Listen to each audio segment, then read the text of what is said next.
बिस्मिल्लाहिर्रहमानिर्रहीम। अस्सलाम वालेकुम। आज जो मैं रेसिपी आपसे शेयर करने जा रही हूँ वो है पोटैटो रोल्स। और ये पोटैटो रोल्स जो है वो हम डिफरेंट स्टाइल से बनाएंगे और घर की बनाई हुई शीट से ही हम उसको बनाएंगे, जो हम घर में डो बनाते हैं। तो उससे हम बनाकर बहुत ही मज़े के जो हैं वो रोल्स बनाने जा रहे हैं। तो आप को ये यकीनन बहुत ज़्यादा पसंद आएगी। जैसे कि आपको पहले रेसिपीज़ अगर आपने देखी हैं तो आपको पसंद आई हैं, तो ये भी आपको बहुत ज़्यादा पसंद आएगी। तो हम आज की जो मज़ेदार किस्म के जो हैं वो रोल जो हम घर में बनाएंगे और घर की ही बनी हुई डो के साथ बनाएंगे। तो स्टार्ट कर लेते हैं और आप तमाम स्टेप्स को एट द एंड तक ज़रूर फॉलो कीजिएगा। और डो के लिए जो है वो मैं यहाँ पर मैदा ले रही हूँ 3 कप। तो ये जो है वो बेसिकली मैं 2 रेसिपीज़ के लिए इतना मैदा ले रही हूँ। अगर आपने लेना है तो आप इस रेसिपी के लिए जस्ट 1.5 कप जो है वो लीजिएगा, और वो भी मेजरिंग। अब यहाँ पर जो है वो मैंने हाफ़ टी स्पून जो है वो नमक ऐड कर रही हूँ, 2 चुटकी में इसमें बेकिंग सोडा, और थोड़ा सा जो है वो मैं इसमें अजवाइन जो है वो ऐड कर रही हूँ, हाफ़ टी स्पून। इसके बाद जो है वो 3 टेबल स्पून जो है वो मैं इसमें ऐड कर दूँगी कुकिंग ऑयल। आप इसमें घी भी ऐड कर सकते हैं, देसी घी भी ऐड कर सकते हैं, आप कुछ भी इसमें ऐड कर सकते हैं, आपकी मर्ज़ी है।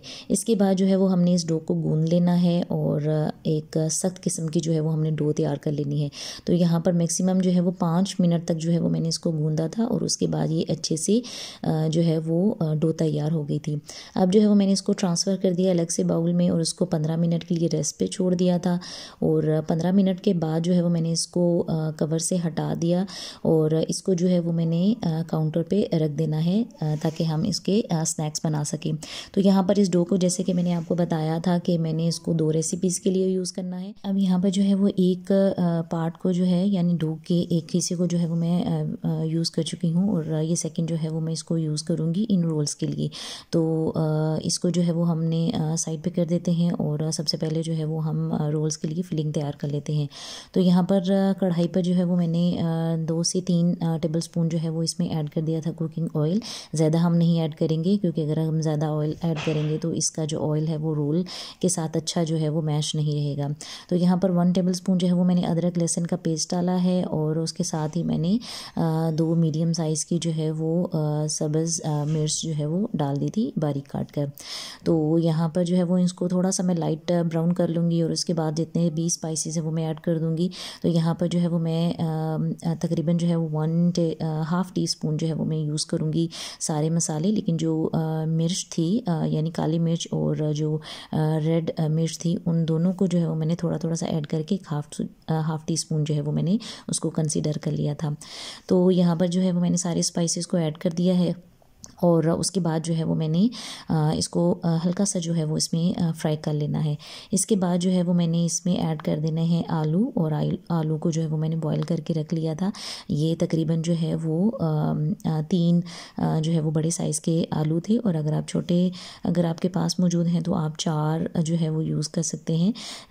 बॉईल कर लीजिएगा, और उसके बाद अब इसको थोड़ा सा मैश करके तो इस मिक्सचर में जो है वो डाल दीजिएगा, और इसको अच्छे से मिक्स कीजिएगा ताकि जितना भी हमारा ये इसमें मसाला है वो अच्छे से मिक्स हो जाए। तो यहाँ पर जो है वो मसाला मिक्स हो चुका था, तो मैंने धनिया काट कर जो है वो इसमें ऐड कर दिया था। फ्लेम जो है वो हमारा बनाते वक्त जो है वो मीडियम था, और फिर इसके बाद जो है वो हमने इसको, जब ये बन गया था तो चूल्हे से उतार लिया था।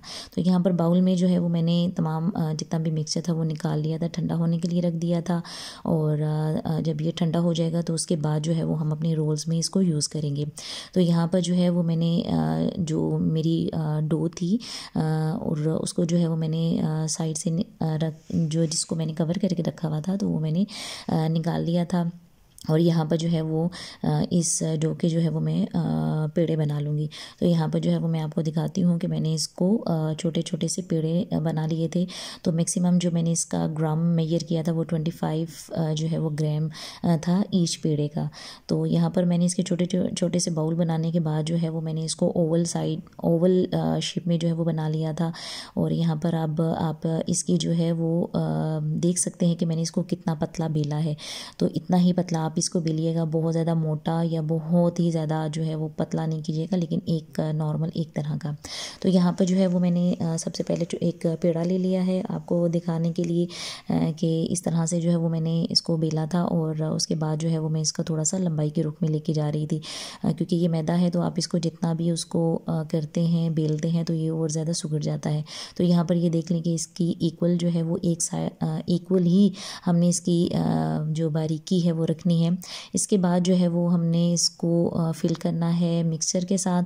तो मैंने यहाँ पर जो है वो पोटैटो का जो हमने आलू का जो मिक्सचर बनाया था वो उसको हमने इसमें जितना भी रिक्वायर्ड है उतना रख लेना है, और उसके बाद जो है वो हमने इसको आहिस्ता से इसके अंदर फोल्ड करते जाना है। पहले जो है वो मैंने इसको कॉर्नर से नहीं किया था, बल्कि पहले मिड में से इसको अंदर की तरफ और फिर साइड से जो है वो अंदर की तरफ जो है वो उसको करके फोल्ड करके, और एट द एंड पे जो है वो मैंने इसका मिक्सचर जो बनाया था मैदे का, लई बनाई थी या मिक्सचर कह सकते हैं, वो मैंने इसके किनारों पे लगा दी थी ताकि ये खुले नहीं।